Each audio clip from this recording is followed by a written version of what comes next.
దేవుని వాక్యములో నుండి జకర్యా గ్రంథం మొదటి అధ్యాయంలో కొన్ని విషయాలు చెప్తూ వస్తున్నాం. ఈ దినం కూడా జకర్యా గ్రంథం మొదటి అధ్యాయం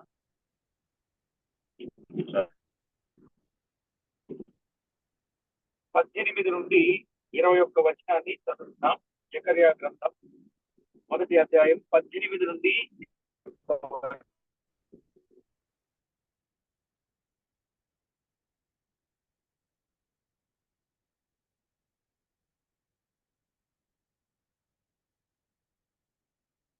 అప్పుడు నేను తేరి చూడము చెదరగొట్టిన కొమ్ములనే యెహోవా 4 కంసాలులను నాకు కనుపరచగా వీరేమి చేయబోతున్నారని నేను అడిగినందుకు ఆయన ఎవడునూ తల ఎత్తకుండా యూదా వారిని చెదరగొట్టిన కొమ్ములు ఇవే.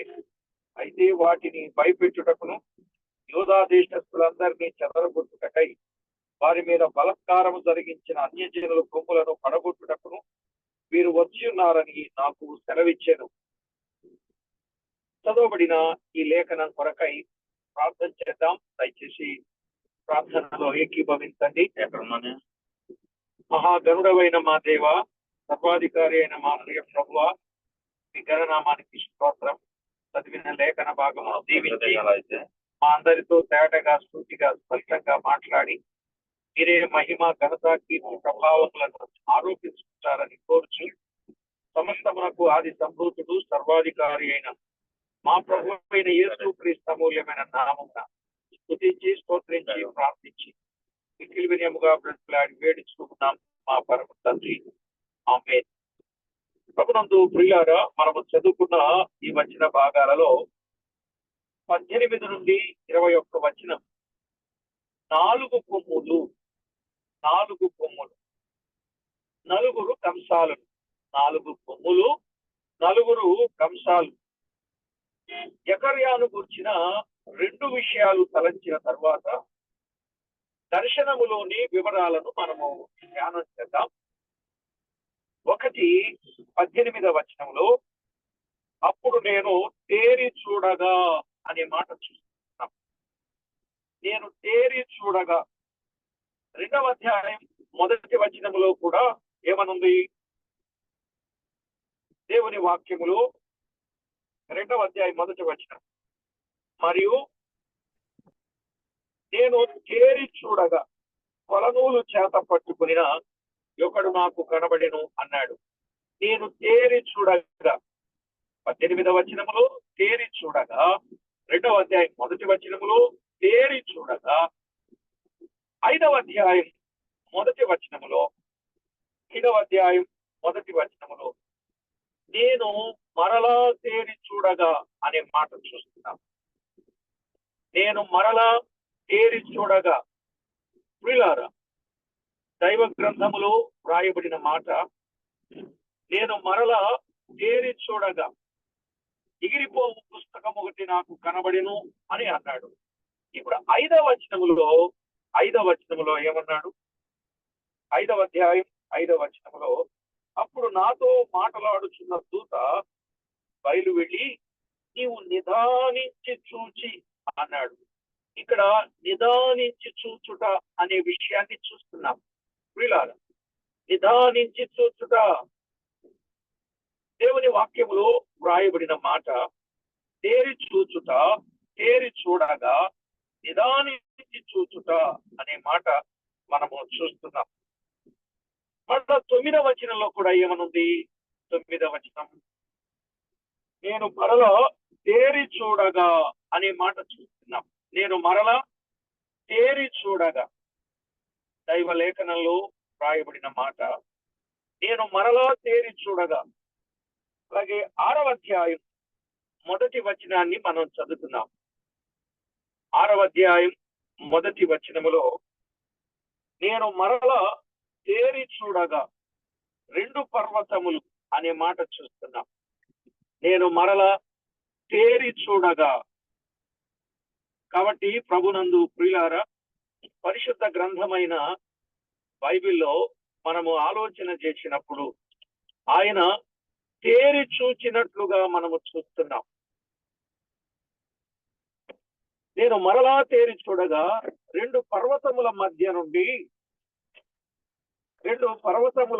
నుండి అనే మాటలు ఇక్కడ 4 రథములు బయలుదేరుచుండెను అని చూస్తున్నాం. కాబట్టి ప్రభునందు ప్రియులారా, తేరి చూచినప్పుడు జరిగినటువంటి విషయాన్ని మనము అర్థం చేసుకుంటున్నాం. ఇంకొక సంగతి మనము ఆలోచన చేసినప్పుడు, జకర్యాలోనున్న మంచి లక్షణాలు అలాగూ తేరి చూడగలిగినాడు కనుకనే ఆ గొప్ప మర్మములు జకర్యాకు గ్రాహ్యమయ్యాయి. అర్థమైంది అండి. దేవుని వాక్యంలో మనము గమనించినప్పుడు జకర్యాలోనున్న మంచి లక్షణం అలాగూ తేరి చూడగలిగినట్టుగా ఆ గొప్ప మర్మములు జకర్యాకు తెలియబడ్డాయి. అవును, మనం ఎరుగుదాం. యోహాను రాసిన మొదటి పత్రిక 1వ అధ్యాయం 1వ వచనములు, యోహాను రాసిన మొదటి పత్రిక 1వ అధ్యాయం 1వ వచనములు, జీవవాక్యమును గురించి ఆది నుండి ఏది ఉండెనో, మేమేది వింటిమో, కనులారా ఏది చూచితిమో, ఏది నిదానించి కనుగొంటిమో, మా చేతులు దేనిని తాకి చూచెనో అది మీకు తెలియజేయుచున్నాను అన్నాడు. ఎంత గొప్ప మాట! జీవవాక్యమును గురించిన సంగతి. జీవవాక్యం అంటే ఎవరు? క్రీస్తే. భక్తులు క్రీస్తును తేటగా చూచి నిదానించి కనుగొని మనకు బయలుపరిచినారు. నేడు మనము కూడా కీర్తన 118:18లో ఉన్నట్లు చూసారా? జీవవాక్యమును గురించినది ఆది నుండి ఏది ఉండెనో. జీవవాక్యం అంటే క్రీస్తే. ఆయన ఆదిలో ఉన్నవాడు, అనాదిలో ఉన్నవాడు. ఆయనను గురించి ఏదైతే విన్నారో, ఏదైతే చూచారో, నిదానించి కనుగొన్నారో, మా చేతులు దేనిని తాకి చూచానో అది మీకు తెలియజేస్తున్నామన్నారు. కాబట్టి ప్రభునందు ప్రియులారా, ఇక 119వ కీర్తన 18లో ఉన్నట్లు దైవ గ్రంథములోని సత్యాలు మనం ఎప్పుడు తేరి చూడాలి. బైబిల్ గ్రంథం మనకు అర్థం కాకపోతే మనము దేవుని కొరకు దైవ కార్యాలు మనం చేయలేము. కుంటి సాకులు చెప్పొచ్చు, దేవునికి విరోధమైనటువంటి పరిస్థితులను కలిగిన వారంగా ఉంటాం. కనుక అలాంటి వారంగా మనం ఉండకుండా దేవునికి మహిమకరంగా జీవించాలి. దైవ గ్రంథంలోని సత్యాలు తేరి చూడాలంటే మనము ప్రార్థనా పూర్వకంగా నిదానించి కనుగొనవలెను. ప్రార్థనా పూర్వకంగా మాత్రమే అవి మనకు అర్థమవుతాయి. అంత మాత్రమే కాకుండా జకర్యా గ్రంథములో ఉన్నట్లు 3వ అధ్యాయం 9వ వచనం. జకర్యా గ్రంథం 3వ అధ్యాయం 9వ వచనం. యెహోషువ ఎదుట నేనుంచిన రాతిని తేరి చూడుడి, ఆ రాతికి 7 నేత్రములున్నవి, దాని చక్కడం పని చేయువాడను నేనే, ఇదే సైన్యములకు అధిపత్యకు యెహోవా వాక్కు. చూశారా? నేనుంచిన రాతిని తేరి చూడుడి అన్నాడు కదా. నేనుంచిన రాతిని తేరి చూడుడి. రాయి అనగా ఎవరు? క్రీస్తు వైపే, క్రీస్తే. కనుక మనము క్రీస్తు వైపు తేరి చూడాలి. తేరి చూడడం అంటే ఏంటో మీకు అర్థం అవటానికి అపోస్తలుల కార్యముల గ్రంథం 1వ అధ్యాయం 11వ వచనాన్ని చదువుతాం. అపోస్తలుల కార్యముల గ్రంథం 1వ అధ్యాయం 11వ వచనములో రాయబడిన మాట. ఆయన మాట్లాడుచు ఎన్నో విషయాలు చెప్పారు. అయితే ఇక్కడ దూతలు తేటగా తెలియచేస్తూ ఉన్నారు. గలిలయ మనుషులారా, మీరెందుకు నిలిచి ఆకాశం వైపు చూస్తున్నారు? మీరు చూస్తున్నారు వెళ్ళిపోతున్న క్రీస్తును. గలిలయ మనుషులారా, మీరెందుకు నిలిచి ఆకాశం వైపు చూచుచున్నారు? మీ యొద్ద నుండి పరలోకమునకు చేర్చుకొనబడిన యేసే ఏ రీతిగా పరలోకమునకు వెళ్ళుట మీరు చూచితిరో ఆ రీతిగానే ఆయన తిరిగి వచ్చునని వారితో చెప్పాడు. ఏ రీతిగా పరలోకానికి వెళ్ళుట మీరు చూచారో ఆ రీతిగానే ఆయన తిరిగి వస్తారని వారితో చెప్పిన సందర్భం మనం ఈ భాగంలో చూస్తున్నాం. కాబట్టి ప్రభునందు ప్రియులారా, జీవము గల దేవుని వాక్యములో ప్రభువును తేరి చూచిన వారుగా చూస్తున్నాం. తేరి చూచుట అనే మాటకు ఇంకొక అర్థం ఏంటంటే దేవుని వాక్యమును పరిశీలనగా చదువుట అనే విషయాన్ని కూడా మనం అర్థం చేసుకోవచ్చు. కాబట్టి ప్రతి ఒక్కరూ దైవ లేఖనములో వ్రాయబడిన ఇట్టి సత్యాన్ని మనము గుర్తించవలసిన వారమై ఉన్నాం. ఏప్రిల్కు రాసిన పత్రికలో 12వ అధ్యాయం 2వ వచనంలో కూడా ఒక మాట ఉంది కదా, గొప్ప సాక్షి సమూహం మేఘం వలె మనను ఆవరించి ఉన్నందున మనమును ప్రతి భారమును సులువుగా చిక్కులు పెట్టు పాపము విడిచిపెట్టి విశ్వాసమునకు కర్తయు దానిని కొనసాగించువాడునైన యేసు వైపు చూచుచు అన్నాడు. మనము కూడా ప్రతి భారమును సులువుగా చిక్కులు పెట్టు పాపమును విడిచిపెట్టి విశ్వాసమునకు కర్తయు దానిని కొనసాగించువాడునైన యేసు వైపు చూచుచు మన ఎదుట ఉంచబడిన పందెములో ఓపికతో పరిగెత్తుదాము అని చెప్పాడు. కనుక యేసు వైపు చూచుచు మనము పరుగు పెట్టే వారంగా ఉండాలి. అవును ప్రియులారా, ఆయన వైపే చూడాలి, యేసు వైపు చూడాలి, ఆయన అడుగు జాడలలో సాగిపోవాలి. ఇక మూడవదిగా నశించు ఆత్మల వైపు చూచి వారిని ప్రభు యొద్దకు నడిపించవలెను.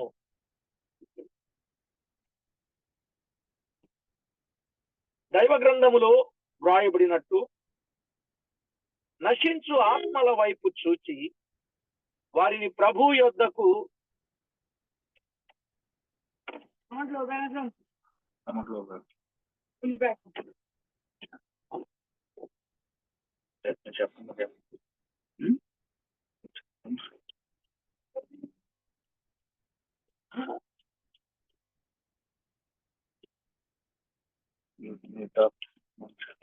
ప్రభునందు ప్రియులారా, కనుక మనము తేరి చూచే వారంగా ఉండాలి.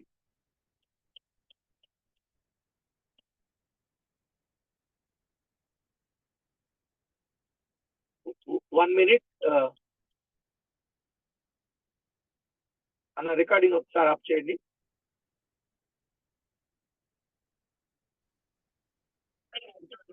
అవునందు ప్రియులారా, మనం మూడవదిగా నశించు ఆత్మల వైపు చూచి వారిని ప్రభు యొద్దకు నడిపించాలి. అందుకని యోహాను సువార్త 4వ అధ్యాయం 35వ వచనములో మీ కన్నులెత్తి పొలము వైపు చూడుడి అని ప్రభువు చెప్పుచూ ఉన్నాడు.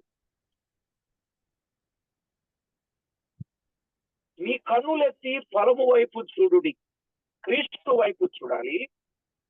ప్రియులారా, ఆయన వైపు తేరి చూస్తూ ఆయన అడుగు జాడలలో నడవాలి. కన్నులెత్తి పొలములను చూడాలి. ఆ విధంగా ఎప్పుడైతే చూస్తామో అప్పుడు అది మన జీవితానికి ఎంతో ప్రయోజనకరంగా ఉంటుందని ప్రభు పక్షంగా ప్రేమతో మనవి చేస్తూ ఉన్నారు. ప్రభునందు ప్రియులారా, కన్నులెత్తి పొలములను చూడుడి అన్నాడు. అలాగూ చూచి అనేక మంది దైవజనులు స్వదేశాలను విడిచి దేశ విదేశాలు వెళ్లి సువార్త ప్రకటించి ఆత్మలను రక్షించుచున్నట్లుగా మనము చూస్తున్నాం. ఇక 4వదిగా కొరింథీయులకు రాసిన 2వ పత్రిక 11వ అధ్యాయం 28వ వచనములో, కొరింథీయులకు రాసిన 2వ పత్రిక 11వ అధ్యాయం 28వ వచనం.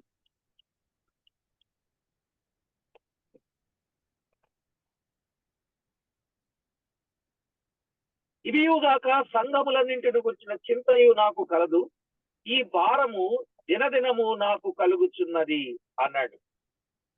ప్రియులారా, ఈ విషయాన్ని ప్రతి ఒక్కరూ గుర్తించండి. అలాగే తెస్సలోనికలకు రాసిన మొదటి పత్రిక 3వ అధ్యాయం 1 నుండి 10 వచనాలలో ఉన్నట్లు సంఘములను కూడా చూడాలి అన్నాడు. సంఘములను చూడాలి. ప్రియులారా, సంఘములను చూడాలి. సంఘ సమస్యలలో బాధ్యత వహించి మరి విశేషంగా ఈ దినాలలో ప్రార్థనాపూర్వకంగా జ్ఞానయుక్తముగా సంఘములో ఉన్న సమస్యలను సవరించడానికి పూనుకోవాలి అనే విషయాన్ని ప్రభు పక్షంగా ప్రేమతో మీకు మనవి చేస్తున్నాను. నిజమే, స్థానిక సంఘ విషయములలో పట్టి పట్టినట్లుగా ఉండకూడదండి. ఎవరు ప్రార్థనకు వచ్చుచున్నారు, ఎవరు రావడం లేదు, ఎవరు ఎలాగుంటున్నారు, సంఘ పెద్దలు మరి విశేషముగా సంఘ బాధ్యతలను వహించి నిదానించి చూచి క్రమబద్ధమైన రీతిలో సంఘములను నడిపించవలెను. ఈ విధమైనటువంటి స్థితిని ప్రతి వారు కలిగి ప్రభువుకు మహిమ తేవలనని మనవి చేస్తూ ఉన్నాను.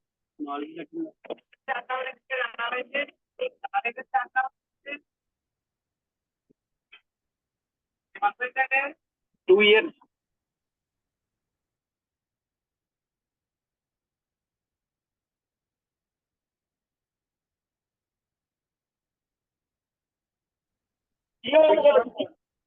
జీవము గల దేవుని వాక్యములో అపోస్తలుల కార్యముల గ్రంథం 20వ అధ్యాయం 28 వచనం ప్రకారంగా మందను గురించి జాగ్రత్త కలిగి ఉండాలి అని చెప్తున్నాడు. తోడేళ్లకు అవకాశం ఇవ్వకూడదు అని చెప్తున్నాడు.